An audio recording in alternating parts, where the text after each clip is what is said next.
السلام علیکم ورحمۃ اللہ وبرکاتہ۔ میں امید کرتی ہوں آپ سب ایمان اور صحت کی بہترین حالتوں میں ہوں گے انشاءاللہ تعالی۔ آج ہماری نماز کی 4th کلاس ہے، جو کہ ہم نماز کا مصنون طریقہ دیکھ رہے ہیں۔ آگے سٹارٹ کرنے سے پہلے ہم درود ابراہیمی پڑھ لیتے ہیں۔ آپ لوگ بھی میرے ساتھ درود پاک پڑھ لیں۔ اللہم صلی علی محمد وعلی آل محمد کما صلیت علی ابراہیم وعلی آل ابراہیم انک حمید مجید۔ اللہم بارک علی محمد وعلی آل محمد کما بارکت علی ابراہیم وعلی آل ابراہیم انک حمید مجید۔ لاسٹ کلاس میں ہم نے جو ڈسکس کیا تھا ٹاپک، وہ اس کو ہم اگین دیکھ لیتے ہیں۔ رکوع اور سجود اطمینان سے نہ کرنے والا نماز کا چور ہے۔ اب چوری سے خیال آتا ہے کہ دنیا کی چوری ہوگی، لیکن یہاں پہ عبادت کی چوری کا ذکر آ رہا ہے، ٹھیک ہے۔ تو ہم نے حدیث سے دیکھا تھا کہ حضرت ابو قتادہ رضی اللہ عنہ کہتے ہیں رسول اللہ صلی اللہ علیہ وسلم نے فرمایا، بدترین چور نماز کا چور ہے۔ لوگوں نے پوچھا یا رسول اللہ صلی اللہ علیہ وسلم نماز کی چوری کیسے؟ فرمایا نماز کا چور وہ ہے جو رکوع اور سجود پورا نہیں کرتا۔ اسے احمد نے روایت کیا ہے۔ تو یہاں پر نماز کی چوری بتائی جا رہی ہے۔ چوری کیا ہوگی؟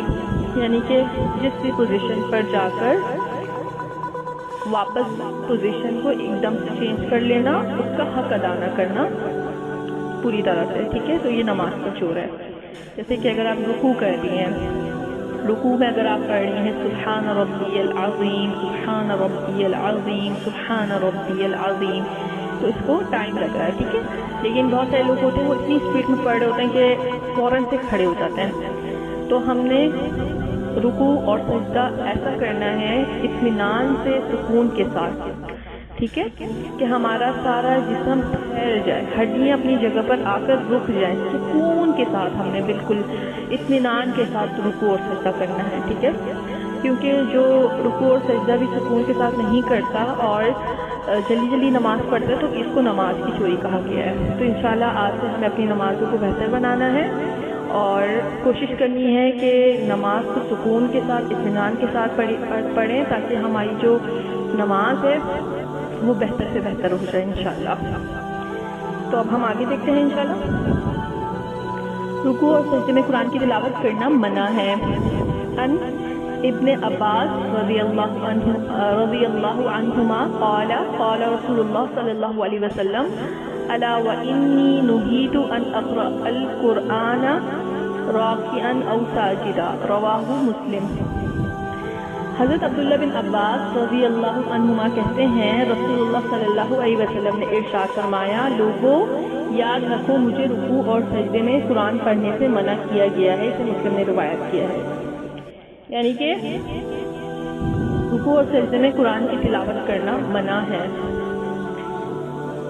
تو ہمیں یہ چیز پتہ چل گئی، لیکن اس پر بھی کلاسیکل کنٹروورسی ہے کہ ہم رکوع میں قرآن کی دعائیں مانگ سکتے ہیں یا نہیں۔ تو نہیں مانگ سکتے، ہم قرآن کی کوئی بھی دعا نہیں مانگ سکتے۔ لیکن اگر کوئی کہتا ہے کیا رکوع اور سجدے میں دعائیں مانگ سکتے ہیں، تو مانگ سکتے ہیں، بالکل ٹھیک ہے۔ قرآن کی تلاوت منع ہے قرآن کی، لیکن ہم اس میں قرآنی اور مصنون دعائیں وہ مانگ سکتے ہیں، جیسے ربنا آتنا فی الدنیا والی ہیں، قرآنی دعائیں مانگی جا سکتی ہیں۔ اور اکثر و بیشتر علماء ہم کو یہی بات بتا رہے ہیں کہ یعنی کہ یہ میرا فتویٰ نہیں ہے، میں مفتی نہیں ہوں، یہ علماء کی بات ہے اور یہ آپ لوگ کے آگے رکھی جا رہی ہے۔ وہ اجازت دیتے ہیں کہ مانگ سکتے ہیں، تو ہم قرآنی اور مصنون دعائیں سجدے اور رکوع میں مانگ سکتے ہیں، ٹھیک ہے۔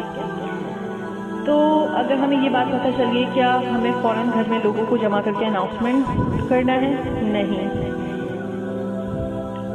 کیونکہ یہ عمل بالمعروف نہی عن المنکر میں نہیں آتا، ٹھیک ہے۔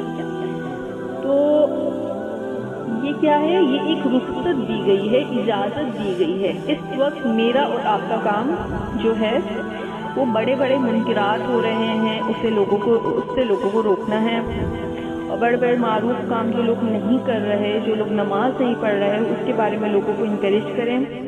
ایسی چیزیں جس کے بارے میں لوگوں کے پاس ابھی تک علم ہی نہیں ہے، اور اگر کوئی دعا میں قرآنی دعائیں نہیں مانگتا تو کیا اس کی نماز نہیں ہوگی؟ ایسا نہیں ہے نا، تو نماز تو ہو جائے گی۔ تو قرآن والی دعائیں رکوع میں پڑھنا لازم فرض نہیں ہے۔ تو کچھ بھی نہیں ہے، یہ تو ایک جسٹ رخصت اور اجازت دی گئی ہے، ٹھیک ہے، اس پہ فتویٰ ہے۔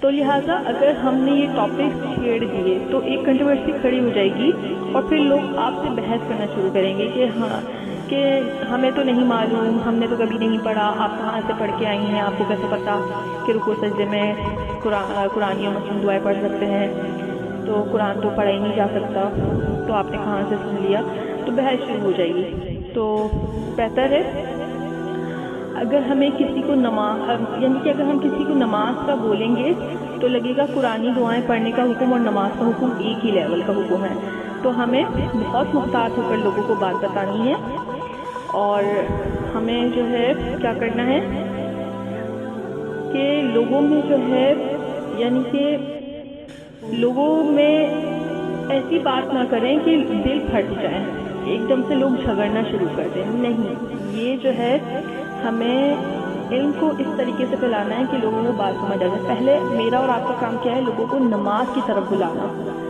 لوگوں کو نماز کے لیے انکریج کرنا، ہمیں لوگوں کو نماز کی طرف بلانا ہے، ٹھیک ہے۔ تو یہ آپ لوگوں کو کیوں بتایا گیا ہے؟ یہ آپ لوگوں کو اس لیے بتایا گیا ہے کہ اگر کوئی آپ سے پوچھ لے یا آپ خود کنفیوز ہیں تو پھر آپ کا کنفیوژن دور ہو جانا چاہیے۔ بہت سارا علم اسٹور ہو رہا ہوتا ہے اندر ہمارے، ٹھیک ہے۔ تو علم دو طرح کے ہیں، ایک جو جا کر اسٹور ہو جاتا ہے اندر اور وقت پڑنے پر اس کا اظہار ہوتا ہے، ٹھیک ہے، اور دوسرا علم ایک وہ علم جو ارجنٹ اینڈ امپورٹنٹ ہوتا ہے، جس کو فوراً بتانا ضروری ہے، ٹھیک ہے۔ جیسے کہ کوئی شراب پی رہا ہے، ارجنٹ اینڈ امپورٹنٹ ہے آپ کو اور میرا کام کہ اس کو جا کر بتانا ہے شراب نہیں پیو، اللہ نے اس کو حرام کیا ہے، ٹھیک ہے۔